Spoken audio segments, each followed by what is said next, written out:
বর্ষাকাল তো চলে গেছে, কিন্তু বর্ষাকালের মতো এই বৃষ্টি 2-3 দিন ধরে লেগে আছে।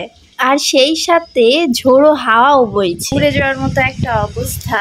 আসসালামু আলাইকুম, কেমন আছেন সবাই? আশা করি সবাই ভালো আছেন। আজকে আরো একটা বৃষ্টি ভিডিওতে আপনাদেরকে ওয়েলকাম জানাচ্ছি। যে প্রচন্ড বৃষ্টি হচ্ছে আর এত ঠান্ডা লাগছে, আমি তো মনে করছি বড় কম্বল বের করতে হয় কি না গায়ে দেওয়ার জন্য। শীত করছে খুব, সিরিয়াসলি মনে করছি যে শীত পড়েই গেল।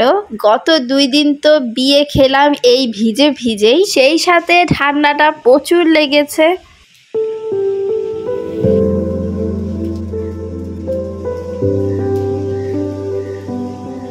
নিজে বলি যে এত পরিমাণ ঠান্ডা লেগেও শিক্ষা জিনিসটা হয়নি, আবারও চলে গেছি ভিজতে।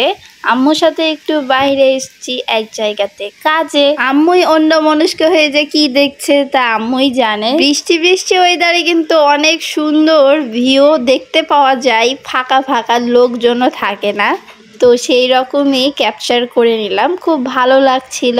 কাজের পরিপ্রেক্ষিতেই বাইরে আসা, না তো এই রকম ওয়েদারে আর বাইরে বের হতে কার ইচ্ছে করে। ওই দিক দিয়ে মনে হলো মিষ্টি কিনে নিয়ে আসি, যে মিষ্টি খেতে প্রচুর ইচ্ছে করলো, সেই জন্য মিষ্টি কিনতেও চলে গেলাম। আমাদের রাজশাহীতে এক মিষ্টির দোকানের রাজভোগ, তো এটা আসলে এই জন্যই কাটলাম, খাবার জন্য অবশ্যই কেটেছি, কিন্তু এর ভিতরে আসলে লালটা কেন হয় বলো, কেন হয়?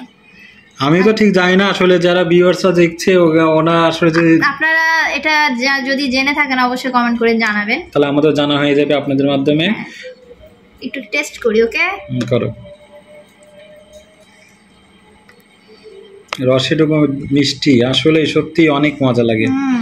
শুকনা মিষ্টি আমরা বেশি খাই, তো দেখা যাচ্ছে রসে ডোবা মিষ্টি খাওয়া হয় না বললেই চলে। বিসমিল্লাহ।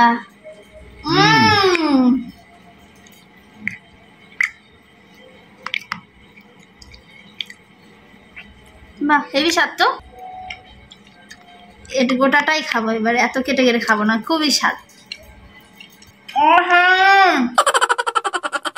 মিষ্টি কিনে এসে আগে মিষ্টি খেলাম, আর এখানে বিরিয়ানি দেখতে পাচ্ছেন। তো আমি তো আম্মুর সঙ্গেই ছিলাম, তো আম্মু আজকে বিরিয়ানি রান্না করেছে। বিরিয়ানির সাথে কমন যেটা লেবু শসা থাকবে, আর এখানে সব গ্যাং পার্টি খাচ্ছে। জোনাই তো তার ভিআইপি টেবিল ছাড়া খেতে বসেই না, কি অগি বগি দেখছে আর খাচ্ছে। এই কার্টুন দেখতে খাওয়া দাওয়া আমার মোটেও ভালো লাগে না। আমার পার্সোনাল মতামত যেটা মনে হয় যে খেতে বসাটা আমি খেতে বসতেই হয়। এই যে ফোন ঘাটা, তারপর টিভি দেখা বা অন্য কিছু দেখা, আমি আসলে এই বিষয়ে নাই। ও মা, ঘুরে ফিরে আবার মিষ্টি, বাবা এটা আসলে মিস করা যাবে না, এই বিষয়ে আমি নাই না আছি।